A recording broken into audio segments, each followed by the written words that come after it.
2 दिन बाद स्कूल के सभी बच्चे टूर पर जा रहे हैं। मैंने तो मैम से मना कर दिया, लेकिन मैम कह रही थी कि पढ़ाई के साथ साथ हमें म्यूजियम और हिस्टोरिकल प्लेस के बारे में देखना चाहिए और जानना चाहिए। हाँ ठीक ही तो कह रही थी मैडम। अरे हमारी बिटिया किसी भी चीज में पीछे नहीं होनी चाहिए। तुम टूर पे जरूर जाओगी। हाँ बेटा, और मैंने तो तेरे लिए नया यूनिफॉर्म भी सील दिया है, इसलिए तुझे अब चिंता करने की कोई जरूरत नहीं है। Thank you mummy papa. आप जैसे माँ बाप हर किसी को मेरी हर छोटी छोटी ख्वाहिशों को पूरा करने के लिए आप दोनों दिन रात मेहनत करते हैं। वैसे ही मैं जल्दी ही कामयाब होकर आपके हर एक सपने को पूरा करूँगी। टुनटुनी मिडिल क्लास फैमिली से थी। उसके पापा कुली थे और उनको दूसरों का बोझ उठाने का जो भी काम मिलता वो करते और उससे पैसे मिलते थे, वो उसी से अपना घर चलाते थे। वो लोग वही स्टेशन के पास किराए का घर लेकर रहते थे। ऐसे ही हंसी खुशी टुनटुनी का परिवार चल रहा था। टुनटुनी के पिता टुन्नू चुड़ा बहुत ही विनम्र और दयालु स्वभाव के पक्षी थे। वो हमेशा दूसरों की मदद किया करते थे। ऐसे ही एक दिन एक अंधी पक्षी अपने बच्चे को लेकर स्टेशन पर ट्रेन आने का इंतजार कर रही थी। तभी अचानक से उसका पैर फिसल जाता है और उसका बच्चा पटरी पर गिर जाता है। माँ मुझे बचाओ, माँ बचाओ मुझे। अरे बेटा कहाँ हो तुम? गोलू, मेरे बच्चे कहाँ हो तुम? गोलू।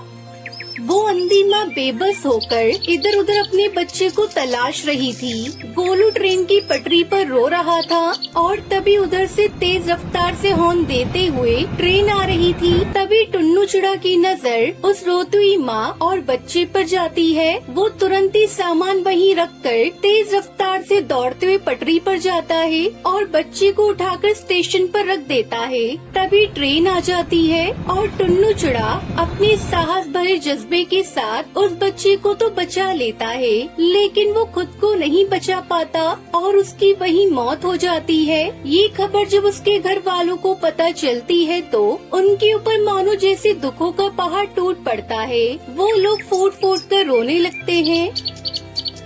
माँ पापा हमें छोड़कर कहाँ चले गए? माँ हमारा क्या होगा? माँ कौन मेरी हर इच्छा को पूरी करेगा?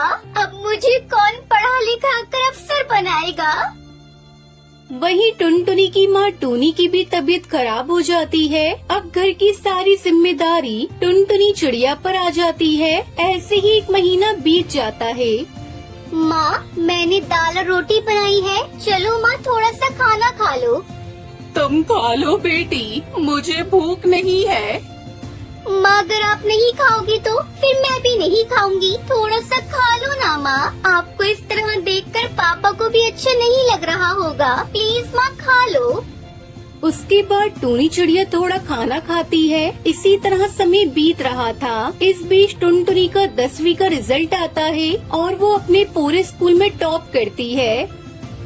माँ आप तो खुश हो ना? काश आज पापा होते तो वो कितना खुश होते। पर देखता माँ, मैं जल्दी ही आगे की पढ़ाई पूरी करके अपने पापा का नाम रोशन करूँगी।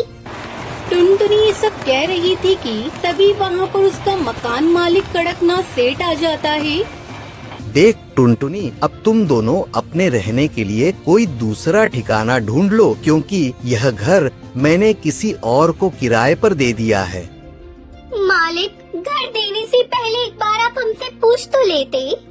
यह मेरा घर है और इस घर में किसे रखना है यह मुझे तुमसे पूछने की जरूरत नहीं है। तुम्हारा पति एक अच्छा पक्षी था, इसलिए मैं अभी तक चुप था, लेकिन अब और नहीं। अब तुम दोनों माँ बेटी ये घर खाली कर दो।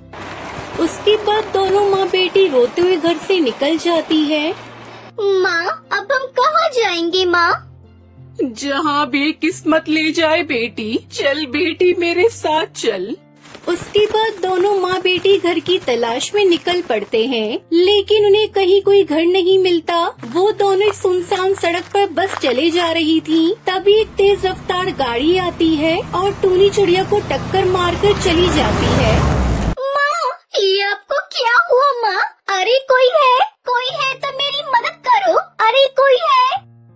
सुनसान सड़क पर उसकी मदद करने वाला कोई नहीं था। तभी उसे वहाँ एक बस दिखाई देती है और टुनटुनी चिड़िया जैसे तैसे करके अपनी माँ को बस में बिठाकर उसे चलाते हुए हॉस्पिटल ले जाती है। देखिए चिड़िया, तुम्हारी माँ के सिर से काफी खून बह गया है, हमें ऑपरेशन करना होगा। तुम जल्दी से 1 लाख रुपए जमा करवा दो। डॉक्टर साहब, आप ऑपरेशन की तैयारी करिए, मैं अभी पैसे लेकर आती हूँ। टुनटुनी उसी बस में बैठकर रो रही थी। हे भगवान, पापा को तो पहले ही मैं खो चुकी हूँ। अगर माँ को कुछ हुआ तो मैं नहीं जी पाऊंगी। मुझे हर हाल में मेरी माँ की जान बचानी है, लेकिन मैं इतने सारे पैसे कहाँ से लेकर आऊंगी? तभी उस बस में से आवाज आती है, परेशान मत हो टुनटुनी चिड़िया, मैं परी लोक से आई हुई हूँ। मैं जादुई बस हूँ और तुम्हारे परिवार वालों की अच्छाई को देखते हुए ही रानी परी ने मुझे तुम्हारी मदद के लिए भेजा है। आज से तुम्हें घबराने की कोई जरूरत नहीं है। ये लो, ये पूरे 1 लाख रुपए हैं। जादुई बस, मैं तुम्हारा ये एहसान कैसे चुका पाऊंगी? थैंक यू बस, तुमने मेरी ऐसी मुश्किल समय में मदद की जब मेरा साथ देने वाला कोई नहीं था। उसके बाद टुनटुनी वो पैसे लेकर अपनी माँ का इलाज करवाती है। कुछ दिनों में उसकी माँ ठीक हो जाती है। फिर जादुई बस टुनटुनी चिड़िया से कहती है, अब तुम दोनों माँ बेटी जल्दी से मेरी बस में जाकर बैठ जाओ, मैं तुम्हें एक चमत्कार दिखाती हूँ। उसके बाद वो बस खुद ब खुद एक बस घर के रूप में बदल जाती है। टुनटुनी, आज से ये घर तुम्हारा है। तुम अब यहाँ अपनी माँ के साथ आराम से इस बस घर में रह सकती हो। और हाँ, तुम्हें इस घर में किसी भी तरह की कोई कमी नहीं होगी। वो सब तो ठीक है जादुई बस, लेकिन ये बस घर तो शहर से काफी दूर है। फिर मैं अपने स्कूल कैसे जाऊंगी? बस इतनी सी बात, मैं हूँ ना, मैं भला किस दिन काम आऊंगी। उस दिन के बाद से टुनटुनी और उसकी माँ जादुई बस घर के साथ हंसी खुशी रहने लगती हैं। उन्हें अब किसी भी चीज की कोई कमी नहीं होती और जादुई बस हर कदम पर टुनटुनी की सहायता करती है।